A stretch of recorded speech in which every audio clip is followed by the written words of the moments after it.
我哋成日都聽到抑鬱症呢個詞語，但係其實好多人並唔真正了解同埋重視佢嘅。根據權威嘅數據抑鬱症嘅死亡率其實係僅次於癌症，係人類疾病第2號嘅殺手，而且病發率每年都上升緊。簡單嚟講呢一種情緒抑鬱為核心嘅情感障礙。研究指出抑鬱症係生理、心理、社會因素互相作用嘅結果，例如突然遭受重大嘅打擊、失業、喪親、被欺凌等等都可能誘發嘅。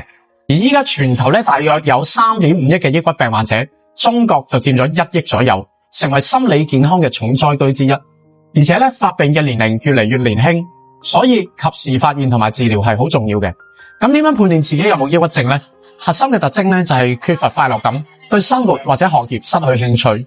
如果你都有呢類型嘅問題困擾，千祈唔好猶豫，盡快揾醫生。主要嘅症狀包括有：第一，情緒長期低落，每日都要扮開心，自我否定，完全冇優越感，甚至覺得生不如死。第二，思維遲鈍，反應變慢，唔想講嘢，不斷諗緊生存意義呢類型問題。三，自理能力衰退，生活散亂，足不出戶，長期臥床。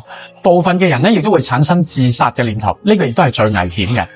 第四，認知功能受損，記憶力下降，難以集中，空間知感、語言表達能力等等都出現障礙。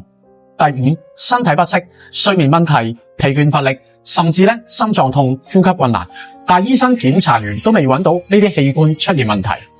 要知道抑鬱其實唔係行多2步就可以解決到嘅。如果身邊有病患者，請多啲支持佢哋。佢哋最怕嘅就係孤單同埋被放棄。所以喺醫學上面已經有辦法啦，約70%服用抗抑鬱嘅健康食品係可以康復嘅。希望患者可以勇敢咁走出陰霾，感受到親情、友情、愛情嘅溫暖，重新發現生命嘅價值。